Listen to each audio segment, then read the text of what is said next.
Hey guys, today's video is about green oil paint that I prefer to use apart from mixing regular greens. We'll look at why one should buy green oil paints rather than mixing their own greens. So stay tuned.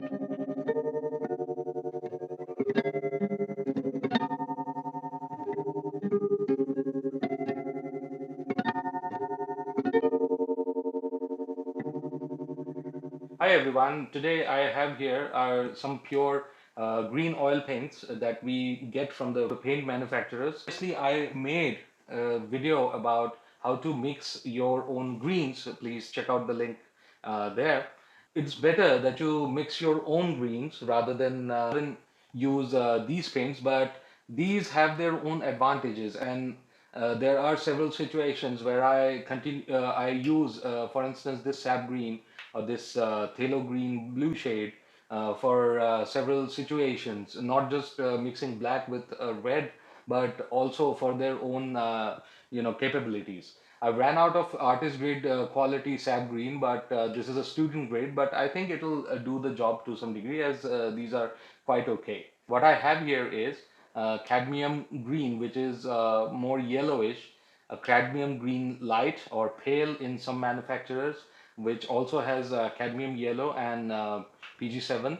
And this is a PG50, which is famously known as Cobalt Teal and very popular nowadays. This is a blue green, so it can be used as blue and also looks greenish. So I think this has a good chance to become a green. And here is a sap green, which is obviously darker but has some warmth in it. In fact, this should be here and this should be there. And this is phthalo green, which is absolutely without any kind of warmth, and it's a replacement of a similar pigment called Viridian, previously found, and nowadays lot of manufacturers still use that pigment. But Viridian has different qualities. It turns to bluish green when mixed with white and provides a very beautiful color, whereas this will provide a very saturated, vibrant, a bluish green that cannot be mixed with any of these. But all of these colors can be mixed, as these are mostly mixed except for this one, which is a PG7, and this one PG50. Rest of the colors are actually mixtures from manufacturers, so they can be made. And I'll suggest you to look at the green mixing video. But let's look at why these colors can be used. Apart from being a landscape artist, I am also a portrait artist as well, and also a still life artist. So in some situations I might be able to use some of these colors very effectively, because man-made objects will have these colors, so they are quite useful. Rather than trying to mix with a limited palette, you can just straight away use these colors, as they are readily mixed for certain situations. So let's look at the capabilities of this green. This is, as you can see, this is very lemony in nature, but this is slightly um, darker than a lemon yellow, but very beautiful, very bright, very useful. I'm using a sable brush so that there aren't any visibility issues while looking at the colors. But this is different from lemon yellow. Lemon yellow is more, you can see that this is yellow, and this is a green quite clearly. So let's just mix this with this white and let's see what it can produce. This is cadmium, but it seems the cadmium yellow portion is very high in this. Very beautiful color. And if you have for instance, a lemon that has this color, you can quite clearly use this. And in the past, I have used this color as a landscape, item, landscape yellow, because I ran out of yellow. So I used this color with Prussian blue, and it created greens, very beautiful. And if you mix it with yellow ochre, which I had, and it gave me decent warm colors. So there is no problem with this color. Um, there is no problem with this color practically. Now we shall look at this color. This looks very unnatural because the presence of PG7 with cadmium, yellow. But we'll look at that. Okay, I've gotten rid of the colors to some degree, but let's just look at the quality of this color. it seems these colors do not need too much medium because when you mix it with PG7, they impart that quality into these colors. But it seems this has cadmium yellow into it, and it is a very bright saturated color. However, since this is not a very natural color, you can use this in the case of maybe those who wish to paint a landscape in different colors, then they can use it. And sometimes it's possible in nature to find this color, but you can use this color in fabric, in still lifes, in several things. So let's look at what happens when we add this color to a white. Okay, so what we are getting directly is a very pale, green color. So it's not a variation of yellow or anything. It's actually a green.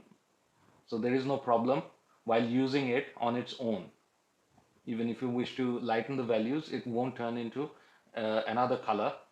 Although it's important to use single pigment colors, but when you're mixing a green on palette with blue and yellow, obviously it's more than one color. So here you have more than one color, and it's quite useful. I like it.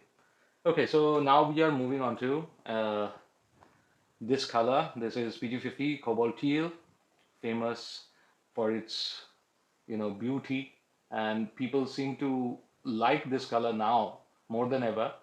It's a sea green color, and this is Daniel Smith's color. Unfortunately, they might get rid of this pure oil paint line and focus on the water mixable line, but it's a treat to use their pigments.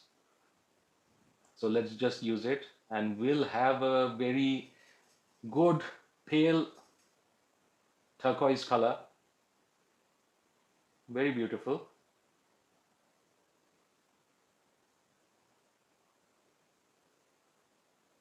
But it's still colorful. The thing is that these colors are very pale titanium whites. They don't contain any zinc anymore. But when we are mixing this flake white hue color with PG50, we can see that it is retaining the color rather than completely bleaching out. So this is quite good, and all of these colors have retained their own characteristics rather than totally losing that. Now we are getting onto the darker colors. This is sap green. This is actually quite an old sap green, and possibly the company has reformulated the color. But it's a good thing that a student color has survived for almost 20-25 years. This is a tube that I brought 7 years ago, so that I would be able to keep a memory of my past. But it seems it has come in very handy in the hours of need while making this video. And it seems this is a decent sap green, although student quality. It can provide the sap green, characteristics. Now let's turn it into white. Let's see what happens. Yo, this color is a mixed color. The present day formula is could be quite different, but it seems this sap green is working fine. Even though it's an old student color, a lot of people were not even born when these were purchased. This was like 20 rupees, when nowadays student grade paints might be around, Camlin student grade paints might be 80 rupees or something like that. 130-40 is the average range for artist colors for a 20 ml tube, but it still performs. It's quite good to know that this performs. Could be that this mix can become a little bit more saturated and lively when we are using an artist grade paint, but it's quite beautiful to look at even now, and surprising. Now we are getting into a color that I like to use in a lot of cases. This is called Phthalo green, the very powerful pigment, modern day pigment, maybe 100-year-old, but PG7 is very strong, very powerful. If you continue to add, this looks like a Viridian, and companies use it as a Viridian replacement to reduce the cost. and it has some characteristics, but this is way too powerful compared to a Viridian, and it has a beauty of its own. And if you wish to create a black that is chromatic in nature, and rather than using a black like ivory black or Mars black or lamp black, you can get a cool red and mix this, and you can create a chromatic colorful colored black, and that works more beautifully. It's one of the very easiest ways to create a black. So now I am going to mix phthalo green with white. See, now you will understand that this is possibly the most powerful pigment, even considering that there are cadmiums here. And if you add a little bit of cobalt blue or phthalo blue into this, you can quite easily mix a turquoise color. Very bright, very vibrant, as good as this one. There is no problem. A lot of people say that single pigment is better, but if you add a little bit of blue, you can create a turquoise color in no time. Okay, so I think I have been able to show you that these colors can be used independently, all of these.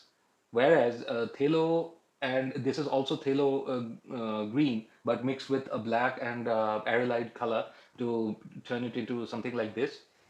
All of these colors can be quite useful, and this is like a ready-made tree leaf kind of a color that you can use anytime. But you can also mix that color with this with other colors, warmer yellows. But these are very useful colors for a particular situation, and these can be used independently.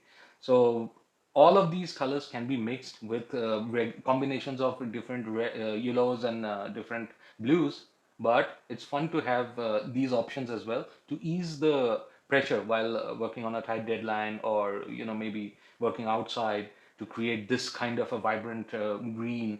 So I hope I have been able to clarify some doubts. And if you wish to look at some of my videos, then please subscribe to this channel. And also, if you like this video, then please click the like button. And if you have any queries, then you can ask me in the comment section below. And I am also running an oil painting class that is totally online, and it's mostly arranged on Sundays depending upon the student's level. If you wish to learn realistic oil paint, then do let me know. If you are totally keen, then we can arrange for you a few classes. I thank you for your time. Take care.